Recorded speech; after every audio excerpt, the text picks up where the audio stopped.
Hello everyone. आज की इस वीडियो में हम लोग class 10th mathematics chapter second वो देखेंगे। चैप्टर सेकंड आपका पॉलिनोमियल है, राइट। इसके पहले हम लोगों ने पहला चैप्टर जो रियल नंबर्स है उस पर थ्योरी और उस पर क्वेश्चंस कंप्लीट किया है। तो अगर आपने पुराने वीडियोस नहीं देखा है तो उनको भी देखें फॉर बेटर अंडरस्टैंडिंग। ठीक है, तो चैप्टर सेकंड जो है वो आपका पॉलिनोमियल का चैप्टर है। आप देख रहे हैं चैप्टर सेकंड जो है पॉलिनोमियल का चैप्टर है। तो सबसे पहले बात, पॉलिनोमियल होता क्या है, राइट। पॉलिनोमियल क्या होता है कि एक अलजेब्राइक एक्सप्रेशन होता है।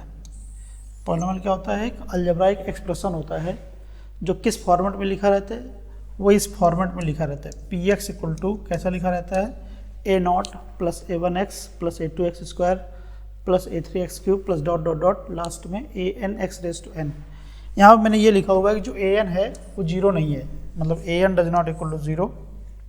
उसकी वजह ये है कि हम डिग्री एन तक जा रहे हैं, तो अगर वही टर्म जीरो हो जाएगा तो फिर उसके बाद वाले टर्म को बोलना पड़ेगा जीरो नहीं है।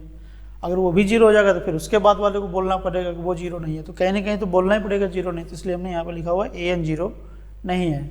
जब ए एन जीरो नहीं होगा तो मतलब ये वाला टर्म तो रहेगा ही 100%। तो इसका मतलब ये हुआ कि इस पूरे में डिग्री कितनी हो जाएगी? हाईएस्ट डिग्री जो होगी वो कितनी होगी? 3 होगी, n होगी, राइट। हाईएस्ट डिग्री जो होगी वो क्या होगी? n होगी। मतलब किसी पॉलिनोमियल की डिग्री बताने के लिए क्या होता है कि जो हाईएस्ट पावर ऑफ x होती है उसको हम क्या कहते हैं? Degree of polynomial. इसमें खास बात ये होती है कि इसमें x की जितनी सारी पावर है, जैसे यहाँ पे 1 है, यहाँ पे 2 है, फिर 3 है, फिर 4 है, लास्ट में आपके पास क्या आएगी? n आएगी। तो कोई भी पावर जो x की कोई भी पावर होगी वो नेगेटिव नहीं होगी, कोई भी पावर फ्रैक्शनल वैल्यू में नहीं होगी। सारी पावर क्या होंगे? होल नंबर्स में होंगे। होल नंबर्स बोले तो x की पावर जीरो भी है, जैसे यहाँ पे पहले टर्म में x नहीं लिखा है, इसका मतलब यहाँ पे क्या लिखा हुआ है? x रेज टू जीरो लिखा हुआ है। तो अगर कोई भी पावर नेगेटिव हो जाती है या फिर फ्रैक्शनल पावर हो जाती है किसकी? x की। माइंडेबल, मैं x की बात कर रहा हूँ। तो इस तरीके के एक्सप्रेशन को पॉलिनोमियल नहीं बोलेंगे। पॉलिनोमियल क्या होता है? पावर सारे सारे क्या हो? होल नंबर्स हो, कोई भी पावर नेगेटिव नहीं होनी चाहिए, राइट। और जो आपके पास a1 a0 a1 a2 a3 an है, ये सारे सारे क्या है? रियल नंबर है। ये कुछ भी हो सकते हैं, ये रैशनल भी हो सकते हैं, ये इरेशनल भी हो सकते हैं, जीरो भी हो सकते हैं, कुछ भी हो सकते हैं। We don't care about them, right. a0 a1 a2 a3 dot dot an, ये आपके पास जो रियल नंबर से ये कुछ भी हो सकते हैं, राइट।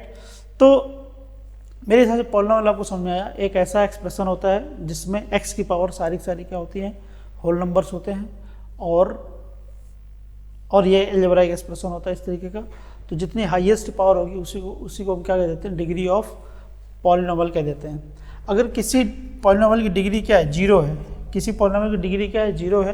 तो ऐसे पॉलिनोमियल को बोलते हैं कांस्टेंट पॉलिनोमियल। क्या बोलते हैं उसको? कांस्टेंट पॉलिनोमियल बोलते हैं। अगर किसी पॉलिनोमियल की डिग्री 1 है तो ऐसे पॉलिनोमियल को बोलते हैं लीनियर पॉलिनोमियल। अगर किसी पॉलिनोमियल की डिग्री 2 है तो इस तरीके के पॉलिनोमियल को क्वाड्रेटिक पॉलिनोमियल बोलते हैं। अगर किसी पॉलिनोमियल की डिग्री 3 है तो इस तरीके के पॉलिनोमियल को क्यूबिक पॉलिनोमियल बोलते हैं। तो मेरे कहने का मतलब ये, जो मैं ये डिग्री की बात कर रहा हूँ, यहाँ पे जो भी आपके पास डिग्री की बात हो रही है, हाईएस्ट डिग्री की बात हो रही है। किसकी बात हो रही है? हाईएस्ट डिग्री की बात हो रही है। उस पॉलिनोमियल की हाईएस्ट डिग्री 0 तो उसको कॉन्स्टेंट पॉलिनोमियल कहेंगे। किसी पॉलिनोमियल की हाईएस्ट डिग्री 1 तो उसको हम लीनियर पॉलिनोमियल कहेंगे। किसी पॉलिनोमियल की हाईएस्ट डिग्री 2 तो उसको हम क्वाड्रेटिक पॉलिनोमियल कहेंगे। किसी पॉलिनोमियल की हाईएस्ट डिग्री 3 तो उसको हम क्यूबिक पॉलिनोमियल कहेंगे। ठीक है, आगे बढ़ते हैं। अब यहाँ पे मैंने एग्जांपल दिया है, जैसे आपके पास कांस्टेंट पॉलिनोमियल ये लिखा P X equal to 2, right. मतलब यहाँ पे x पावर क्या लिखा हुआ है? 0 लिखा हुआ है। तो 2 इंटू एक्स रेज टू 0, मतलब इसकी हाईएस्ट पावर क्या है? x की 0 है, तो इसलिए ये कांस्टेंट पॉलिनोमियल है। ये कैसा है? ये लीनियर पॉलिनोमियल। क्यों? क्योंकि x की हाईएस्ट डिग्री क्या है? यहाँ पे 1 है, राइट। जब हाईएस्ट डिग्री 1 होता है तो उसको हम क्या कहते हैं? लीनियर पॉलिनोमियल कहते हैं। और इस तरीके का पॉलिनोमियल लिखा रहेगा तो उसको हम क्या कहेंगे? क्वाड्रेटिक पॉलिनोमियल कहेंगे। और इस तरीके का पॉलिनोमियल लिखा रहेगा तो वो आपके पास क्या कहलाएगा? क्यूबिक पॉलिनोमियल कहलाएगा। ठीक है, तो ये आपके पास दिमाग में बात होनी चाहिए, राइट। अब आपके पास क्या है? यहाँ पे मैंने यहाँ पे इस तरफ लिखा हुआ उसको स्टैंडर्ड फॉर्मेट, मतलब जैसे आपको कांस्टेंट पॉलिनोमियल लिखना तो P X equal to C, ये आपका इसका स्टैंडर्ड फॉर्मेट है।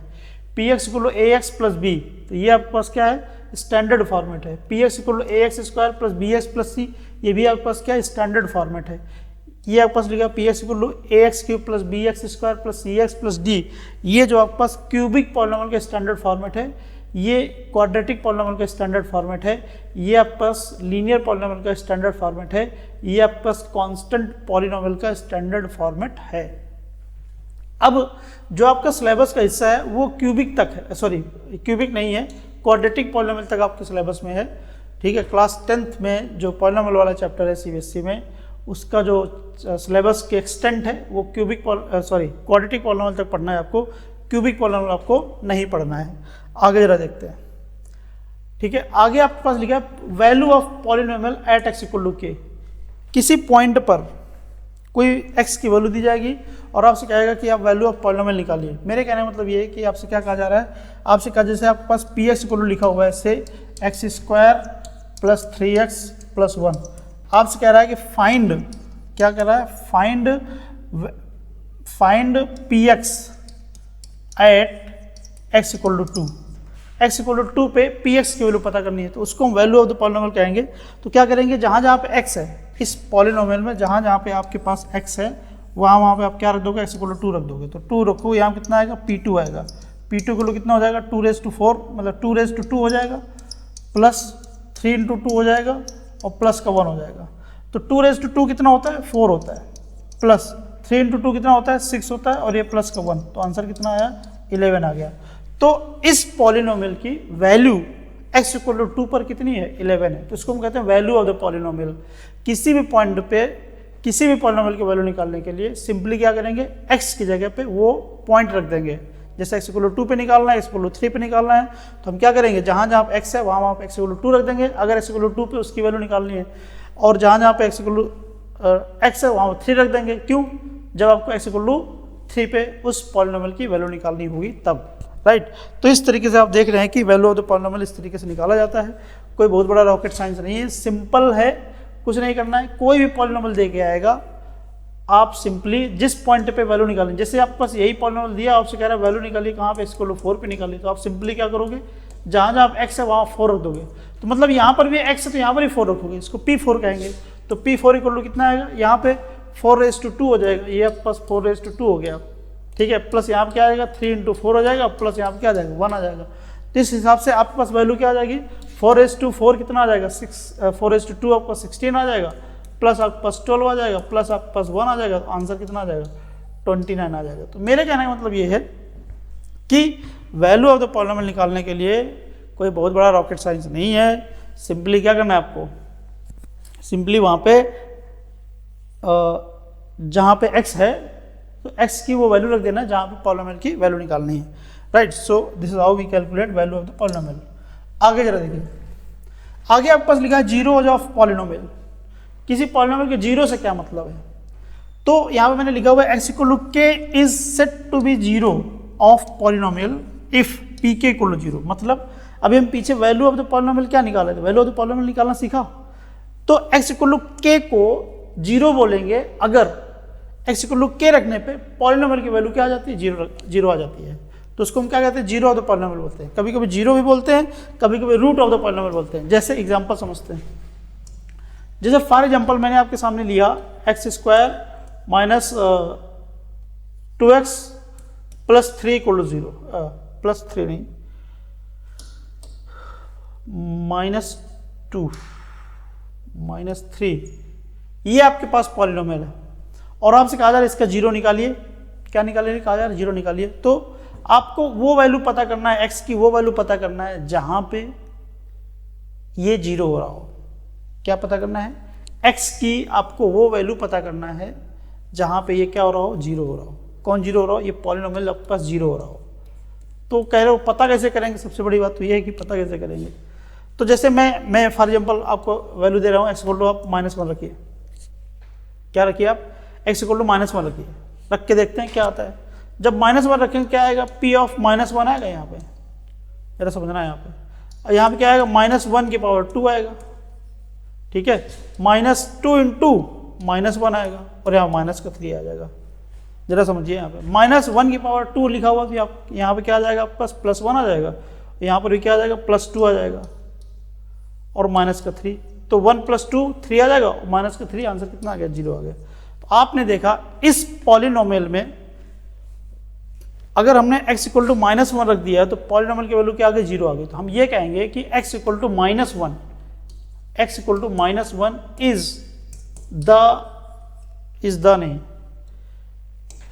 इज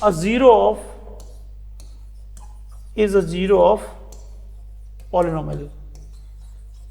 ठीक है, क्या मेरी बात समझ में आई?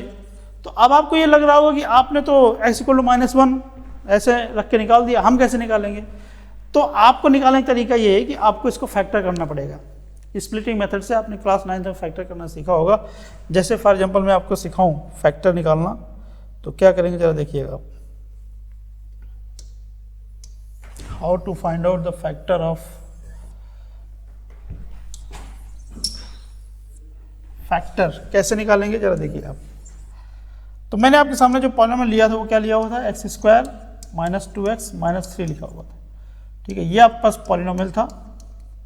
ठीक है, और मैंने कहा इसके आप 0 निकालिए तो x इक्वल टू -1 मैंने आपको रख के दिखाया, और आपने निकाला कि x इक्वल टू -1 रखने से इसकी वैल्यू क्या आ जाती है, 0 आ जाती है। तो आपने कह दिया कि x इक्वल टू -1 इस पॉलिनोमियल के लिए 0 का काम करता है, क्योंकि इस x इक्वल टू -1 रखने से इस पॉलिनोमियल की वैल्यू 0 आ जाती है। तो अगर मैं इसका फैक्टर करूंगा तो क्या आएगा आपके पास, x² आएगा -3x + x - 3। या आपने फैक्टर करना सीखा होगा क्लास 11th में, राइट, सॉरी क्लास 9th में। x कॉमन कर लेंगे कितना आएगा, x - 3 आएगा, और +1 कॉमन कर लेंगे अंदर कितना आएगा, x - 3 आएगा, राइट। यहाँ पे आपके पास कितना आ जाएगा, ये आपके पास आएगा x - 3 in one bracket and x + 1 in another bracket। So you can see here, यहाँ पे आपके पास दो फैक्टर है, एक आपके पास x - 3 है, एक आपके पास x + 1 है। तो अगर इसको 0 करना हो, इस वाले फैक्टर को 0 करना हो, तो यहाँ पे आप x इक्वल टू -1 रख देंगे तो ये पूरा फैक्टर 0 हो जाएगा। और अगर आपको इसको 0 करना हो तो x इक्वल टू 3 रख देंगे। तो मतलब इसके 0 अगर देखोगे 2 आ रहे हैं, एक आपके पास x इक्वल टू 3 आ रहा है और एक आपके पास x इक्वल टू -1 आ रहा है। चाहे आप x इक्वल टू 3 रख दोगे तो 0 हो जाएगा, चाहे आप x इक्वल टू -1 रख दोगे तो 0 हो जाएगा। ठीक है, तो पॉलिनोमियल की वैल्यू यहाँ पे 0 आ जाएगी दो वैल्यू रखने से। कौन कौन से, x इक्वल टू 3 और x इक्वल टू -1। तो इस तरीके की जो वैल्यू, तो ये जो दो वैल्यूज आई हैं आपके पास x की दो वैल्यूज हैं, एक x इक्वल टू 3 है, एक x इक्वल टू -1 है। तो ये दोनों ही वैल्यू इस पॉलिनोमियल के लिए जीरोस का काम करेंगे। तो इनको हम क्या कहेंगे, जीरोस ऑफ दिस पॉलिनोमियल। तो फिर से जरा समझिए, जीरोस उन वैल्यूज को कहते हैं, वैल्यूज ऑफ x को कहते हैं जहां पे उस पॉलिनोमियल की वैल्यू क्या हो जाए, 0 हो जाए। ठीक है, तो ऐसे पॉलिनोमियल के क्या कहते हैं, जीरोस कहते हैं। निकालने के और तरीके हैं, हालांकि एक चैप्टर ही है आपका क्वाड्रेटिक पॉलिनोमियल करके एक चैप्टर है, तो वहाँ पे एलोबरेटली देखेंगे कि किस तरीके से उसके जीरोज निकालते हैं किसी पॉलिनोमियल की। अभी फिलहाल आपको समझ में आ गया होगा कि जैसे ये एक तरीका हो गया फैक्टर करके निकालने का, है ना। और भी तरीके होते हैं, एक फार्मूला ही होता है, दराचार फार्मूला उसको कहते हैं, वो हम लोग जब वो चैप्टर पढ़ेंगे तब हम देखेंगे। अब एक आपके पास थ्योरम होती है, थ्योरम आपके सामने लिखी हुई है, फंडामेंटल थ्योरम ऑफ अलजेब्रा। अब ये थ्योरम क्या कहती है, फंडामेंटल थ्योरम ऑफ अलजेब्रा। अब ये क्या कहती है, ये कहती है कि जैसे मान लीजिए डिग्री आप कोई पॉलिनोमियल है px of be a polynomial of degree n, कोई एक पॉलिनोमियल है जिसकी डिग्री कितनी है, n है। डिग्री n होने का मतलब ये है उसमें x की हाईएस्ट पावर क्या है, n है। तो उस पॉलिनोमियल के पास एटमोस्ट, जरा ये टर्म ध्यान देना जरा, एटमोस्ट n डिफरेंट जीरोज हो सकते हैं। ठीक है, जैसे मान लीजिए आपके पास लीनियर पॉलिनोमियल है तो उसकी हाईएस्ट डिग्री कितनी होगी, 1 होगी, तो उसके हाईएस्ट नंबर ऑफ जीरोज कितने होंगे, 1 होंगे। ठीक है, जैसे आपके पास क्वाड्रेटिक पॉलिनोमियल है तो क्वाड्रेटिक पॉलिनोमियल की हाईएस्ट डिग्री क्या होगी, 2 होगी, तो उसमें हाईएस्ट नंबर ऑफ जीरोज कितने होंगे, डिफरेंट जीरोज, वो होंगे 2। हाईएस्ट में इसलिए कह रहा हूं कि एक भी हो सकता है। कैसे, मतलब जरूरी नहीं कि क्वाड्रेटिक पॉलिनोमियल के 2 रूट्स हो ही, हो सकता है एक ही रूट हो। एग्जांपल जरा समझते हैं यहाँ पे, जैसे x² - 2x + 1 लिखा हुआ है, ये आपके पास पॉलिनोमियल है। और आपने पिछला एक पॉलिनोमियल जो देखा था, पिछला पॉलिनोमियल जरा देखिए यहाँ पे, ये आपने देखा था यहाँ पे x² - 2x - 3, इसके कितने जीरो जा रहे थे, इसके 2 जीरो थे, एक आपके पास 3 था, एक आपके पास -1 था। हाईएस्ट डिग्री कितनी थी, 2 डिग्री थी, तो इसलिए नंबर ऑफ जीरोस कितने आ गए, 2 आ गए। 2 से ज़्यादा नहीं हो सकते, 2 से कम हो सकते थे, 2 से कम हो सकते थे लेकिन ज़्यादा नहीं हो सकते। अब कम कैसे होंगे जरा देखिए, मैंने आपके पास दूसरा एक पॉलिनोमियल लिया हुआ है जिसकी डिग्री कितनी है, 2 है, ठीक है। मुझे देखना है इसके जीरोस कितने हैं। तो अगर मैं देखूंगा तो इसको ये क्या लिखा हुआ है, x equal to -1 x equal to ये क्या लिखा है बेसिकली x - 1 का होल स्क्वायर लिखा हुआ है। अब इसको ओपन करके देखिए यही आ जाएगा, ठीक है। तो ये क्वाड्रेटिक पॉलिनोमियल है और यहाँ पे तो सिर्फ x इक्वल टू 1 रखने से जीरो हो रहा है ना, x इक्वल टू 1 रख दोगे तो ये जीरो हो जाएगा। तो x इक्वल टू 1 रखने से इस पॉलिनोमियल की वैल्यू जीरो हो रही है, और कोई वैल्यू नहीं है जहाँ पे ये वैल्यू क्या आ जाएगी, जीरो आ जाएगी, और x की कोई भी वैल्यू नहीं है जिसको यहाँ पे सप्लाई कर देने से पॉलिनोमियल की वैल्यू जीरो आ जाएगी। There is no such value exist, so the zeros of this polynomial is 1, right. और एक से ज़्यादा कोई जीरोज हो भी नहीं सकते इस पॉलिनोमियल के लिए। तो फंडामेंटल थ्योरम अलजेब्रा यही तो कहती है कि अगर px कोई पॉलिनोमियल है, उसकी डिग्री n है, तो it has at most n different roots या n डिफरेंट जीरोज। डिफरेंट कह रहा है, ठीक है। डिफरेंट जीरोज कितने हो सकते हैं, ज़्यादा से ज़्यादा कितने हो सकते हैं, वो हो सकते हैं n से ज़्यादा नहीं हो सकते, n से कम हो सकते हैं। जैसे हाईएस्ट डिग्री 2 है, ठीक है, इसमें n डिफरेंट 2 डिफरेंट हो सकते थे, लेकिन 2 नहीं, उससे कम भी हो सकते हैं, 1 है। और जबकि पिछला वाला एग्जांपल में क्या था, आपके पास ये क्वाड्रेटिक पॉलिनोमियल था और इसके पास यहाँ पे 2 डिफरेंट रूट्स थे, ठीक है। तो फंडामेंटल थ्योरम ऑफ अलजेब्रा ये कहती है कि ज़्यादा से ज़्यादा जो रूट होंगे डिफरेंट वो कितने होंगे, n होंगे, जबकि n क्या है, डिग्री ऑफ द पॉलिनोमियल है, right. Now let us move to the next slide. अब यहाँ पे कुछ वो दिया गया है, आपका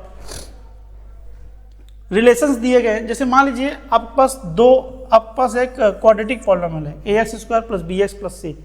तो फंडामेंटल थ्योरम ऑफ अलजेब्रा ये कहती है इसके पास जो डिफरेंट रूट्स होंगे कितने होंगे, 2 होंगे मैक्सिमम। तो मान लीजिए वो अल्फा और बीटा है, तो सम ऑफ द रूट्स भी कहते हैं, जीरोज भी कहते हैं, आपको जो मर्जी है वो कह सकते हैं। सम ऑफ द रूट्स क्या होते हैं, -b/a। देखो b/a, b आपके पास ये है तो माइनस लगाएंगे b/a। अल्फा इंटू बीटा को क्या होता है, c/a। तो ये आपके पास याद करने वाली चीज़ें हैं, अल्फा प्लस बीटा को -b/a और अल्फा इंटू बीटा को c/a। दूसरा एक पॉलिनोमियल दिया गया आपके पास ax³ + bx² + cs + d। It has 3 roots. इसके बाद 3 डिफरेंट रूट हो सकते हैं, तो वो मान लिया आपने अल्फा बीटा गामा। तो alpha plus beta plus gamma = -b/a, alpha beta plus beta gamma plus gamma alpha = c/a, alpha into beta into gamma = -d/a, ठीक है। तो d, ये c, ये b और ये a, ठीक है। लेकिन आपको जो CBSE बोर्ड का सिलेबस है आपका पॉलिनोमियल में, वो आपके पास क्यूबिक पॉलिनोमियल सिलेबस का हिस्सा नहीं है। फिर भी मैंने यहाँ पे बता दिया ये सिलेबस का हिस्सा नहीं है, आप इसको पढ़ सकते हैं या फिर इग्नोर कर सकते हैं अगर आप CBSE की तैयारी कर रहे हैं तो, ठीक है। तो मेन चीज़ आपको क्या याद रखना है, alpha plus beta = -b/a, alpha into beta = c/a। Alpha beta क्या है, एक क्वाड्रेटिक पॉलिनोमियल की रूट्स है या जीरोज हैं, right. Now let us move to the next. अब यहाँ पे ये कह रहा है कि क्वाड्रेटिक पॉलिनोमियल, एक ऐसा क्वाड्रेटिक पॉलिनोमियल जिसके आपके पास रूट्स दिए हो, ठीक है। एक ऐसा क्वाड्रेटिक पॉलिनोमियल जिसके आपके पास रूट्स दिए हुए, रूट्स अल्फा बीटा दिए हैं, तो वो क्वाड्रेटिक पॉलिनोमियल क्या होगा, वो क्वाड्रेटिक पॉलिनोमियल ऐसे निकाला जाएगा x² - alpha into beta into x plus alpha into beta. कहने मतलब ये है x² - sum of the roots, sum of roots या सम ऑफ जीरोज, जो मर्जी है वो कह लो, x minus product of roots, roots का प्रोडक्ट निकाल लो, प्रोडक्ट ऑफ रूट्स, ठीक है। x² - sum of the roots into x plus, यहाँ प्लस होता है, plus product of the roots, ठीक है। तो ये इससे क्या निकल के आएगा, इससे निकल के आएगा आपके पास एक ऐसा क्वाड्रेटिक पॉलिनोमियल जिसके रूट्स क्या हैं, अल्फा और बीटा है, ठीक है। तो सिर्फ यही होता है क्या, मतलब मैं क्या कहना चाह रहा हूँ, मतलब मैं ये कहना, जैसे आपके पास x² - 2x और -3, ये आपने पॉलिनोमियल निकाला था, ये पॉलिनोमियल निकाला था और इसके आपने रूट्स क्या निकाले थे, -1, 3, ठीक है। पीछे वाली स्लाइड में आपने ये पॉलिनोमियल लिया था x² - 2x - 3 और इसके रूट्स आपके पास क्या थे, -1, 3 थे, राइट। तो अगर आपसे ये कहा जाए कि देखो इसके लिए रूट्स तो यही हैं, लेकिन क्या इन रूट्स के लिए सिर्फ यही पॉलिनोमियल है? ऐसा नहीं है, आपके पास बहुत सारे पॉलिनोमियल हो सकते हैं। जैसे मान लीजिए आपके पास तो एक यही पॉलिनोमियल है जिसके रूट्स -1, 3 है, और दूसरा पॉलिनोमियल भी आप लिख सकते हैं QX, मान लीजिए मैं लिख रहा हूँ यहाँ पे 2 इन ब्रैकेट x² - 2x - 3। इस पॉलिनोमियल के रूट भी यही होंगे, राइट। तीसरा पॉलिनोमियल RX लिखो यहाँ पे 3 इन ब्रैकेट x² - 2x - 3, इसके भी रूट्स यही होंगे। तो मेरे कहने का मतलब ये है कि जैसे पॉलिनोमियल है तो उसके लिए रूट फिक्स है, लेकिन अगर रूट है तो उसके लिए पॉलिनोमियल फिक्स नहीं है। तो वन सेट ऑफ रूट्स के लिए बहुत सारे पॉलिनोमियल हो सकते हैं, लेकिन एक पॉलिनोमियल के रूट्स का जो सेट होगा वो सिर्फ एक ही होगा, राइट। ये कहने का मतलब है। Now let us move to the next. अब जब देखिए कुछ इसका ग्राफ पार्ट समझते हैं, है ना। ये जो आपके पास क्वाड्रेटिक पॉलिनोमियल होता है, क्वाड्रेटिक पॉलिनोमियल जो आपके पास लिखा रहेगा ax² + bx + c के फॉर्म में लिखा रहेगा, ये हमेशा क्या रिप्रेजेंट करता है? ये हमेशा एक पैराबोला रिप्रेजेंट करता है। Quadratic polynomial always represents parabola, ठीक है। केस फर्स्ट ये कहता है कि अगर आपके पास a की वैल्यू 0 है, सॉरी a की वैल्यू >0 है और b² - 4ac की वैल्यू क्या है? ये >0 है। a की वैल्यू >0, b² - 4ac >0, उस केस में उसका जो ग्राफ बनेगा कुछ इस तरीके से बनेगा। मतलब कहने का ये है कि ये एक्स एक्सिस को दो जगह पे कट करेगा। It will cut x axis at 2 places, right. और यही चीज़ अगर ये आपके पास ये हो जाता b² - 4ac = 0 हो जाता, तो ये ग्राफ आपके पास कैसे बनता? ये ग्राफ आपके पास कुछ ऐसे बनता है। ये एक्स एक्सिस को टच करता है ऐसे, वो कहीं पर भी हो सकता है, वो इधर भी हो सकता है, इधर भी हो सकता है, इधर भी हो सकता है, राइट। वो आपके पास कहीं पर भी टच हो सकता है। तो केस फर्स्ट आपके पास ये हो गया, right. Now let us move to the next. अब जैसे आपके पास केस सेकंड ये कह रहा है कि a इज > 0 और b² - 4ac इज <0। इस केस में no roots, no real roots. अगर आपके पास a की वैल्यू > 0 है और b² - 4ac कैलकुलेट करने से वो क्या आ रहा है? <0 आ रहा है। उस केस में उस पॉलिनोमियल के लिए कोई भी रियल रूट नहीं होगा। मतलब रियल रूट नहीं होगा, वो एक्स एक्सिस को कहीं पर भी टच नहीं करेगा। देखिए ये एक्स एक्सिस के ऊपर उठा हुआ, ये यहाँ पर भी हो सकता है, यहाँ पर भी हो सकता है, कहीं पर भी हो सकता है, इधर भी हो सकता है, इधर भी हो सकता है। लेकिन आप ये बात क्लियर है कि वो एक्स एक्सिस को टच नहीं करेगा। इस केस में नो रियल रूट्स। आगे जरा देखिए। अब केस थर्ड आपसे कह रहा है कि a इज <0 और b² - 4ac > 0, ठीक है। उस केस में क्या होगा? अब ये जो कर्व ऊपर की तरफ बन रहा था वो क्या होगा? इन्वर्ट हो जाएगा और एक्स एक्सिस को फिर से दो जगह पर टच करेगा। भाई रूट होने के लिए ये आपके पास काफ़ी है ना, यही चाहिए रूट होने के लिए। और अगर ये चीज़ 0 हो जाता इस केस में, अगर b² - 4ac क्या हो जाता? 0 हो जाता यही वाले केस में, तो क्या हो जाता? वो ऐसे कुछ बन जाता, वो एक्स एक्सिस को ऐसे टच करता, ऐसे टच करता, ऐसे टच करता, ऐसे टच करता एक्स एक्सिस को, अगर 0 हो जाता तो। लेकिन यहाँ पे क्या है? >0 है तो इसलिए दो जगह पे इंटरसेक्ट करेगा, और a इज <0 तो इसलिए क्या रहेगा? ये इन्वर्टेड ही रहेगा, राइट। अगला जरा देखिए। अब फोर्थ केस और लास्ट केस ये यहाँ पे कि a इज <0 और b² - 4ac इज <0, तो उसका ग्राफ इस तरीके से बनेगा। इस केस में भी नो रियल रूट्स, इस केस में भी आपके पास कोई भी रियल रूट्स नहीं होंगे, मतलब एक्स एक्सिस को कट नहीं करेगा, राइट। आगे जरा देखिए। अब एक कभी कभी क्वेश्चन पूछता है एग्जाम में कि एक आपके पास ग्राफ दे के आएगा और आपसे पूछेगा find the number of roots या find the number of real roots. तो वो जो ग्राफ जितनी बार एक्स एक्सिस को टच कट करेगा, कितनी बार कट कर रहा है? यहाँ पे 3 बार कट कर रहा है, इसलिए नंबर ऑफ रूट्स कितने हो जाएंगे? 3। तो जितनी बार वो कट करेगा उतने ही उसके रियल रूट्स होंगे। जैसे मान लीजिए कोई ग्राफ ऐसे बना हुआ है ऐसे, तो क्या ये एक भी बार एक्स एक्सिस को टच कर रहा है? नहीं कट कर रहा है। जब नहीं कट करेगा तो इसके पास नो रियल रूट्स, इसके पास कोई भी रियल रूट्स नहीं होंगे, ठीक है। तो जितनी बार आपके पास कट करेगा एक्स एक्सिस को उतने ही उसके रियल रूट्स होंगे, राइट। आगे जरा देखिए। अब एक डिवीजन एल्गोरिदम होती है, ठीक है। वो क्या होती है कि मान लीजिए px and gx are 2 polynomial और gx ऐसा है कि वो 0 के बराबर नहीं है, then we can find qx such that कि px इक्वल टू आप ये ले सकते हैं। तो कुल मिला ये कह रहा है कि मान लीजिए px कोई है पॉलिनोमियल, उसमें आपने gx से डिवाइड किया तो क्वोशंट मान लीजिए आपके पास qx आया और रिमाइंडर आपके पास क्या आया? rx आया। तो हम लोग क्या लिखते हैं? बीच वाला नंबर इक्वल्स टू इन दोनों का प्रोडक्ट प्लस सम। भाई जैसे मान लीजिए आप 7 से डिवाइड करिए 23 को, ठीक है, तो कितनी बार जाएगा, 3 टाइम्स जाएगा, यहाँ कितना है 21 आएगा, 2 रिमाइंडर आएगा। तो बीच वाला इक्वल टू क्या होता है, इनका प्रोडक्ट और प्लस रिमाइंडर, तो वही चीज़ यहाँ पे कह रहा है, बीच वाला equal to product of this divisor और क्वोशेंट प्लस रिमाइंडर। और यहाँ पे जो रिमाइंडर होगा, रिमाइंडर क्या होगा, रिमाइंडर की डिग्री जो होगी जी एक्स से क्या होगी, छोटी होगी, ठीक है। अगर आपके पास आर एक्स इक्वल टू क्या आ जाएगा, 0 आ जाएगा, तो हम ये कहेंगे कि जी एक्स जो है पी एक्स को डिवाइड करता है, या फिर ये कह देंगे कि जी एक्स जो है पी एक्स का एक फैक्टर है। तो ये आपके पास डिवीजन एल्गोरिदम है, हालांकि ये सिलेबस का हिस्सा नहीं है इस पॉलिनोमियल के चैप्टर में, फिर भी मैंने आपको बता दिया, राइट। तो ये था आपके पास पॉलिनोमियल चैप्टर की पूरी फुल थ्योरी एक वीडियो में कवर हो गई, राइट। इसके बाद हम लोग एक क्वेश्चंस के लिए एक वीडियो लेके आएंगे, तब तक के लिए सी यू, बाय बाय।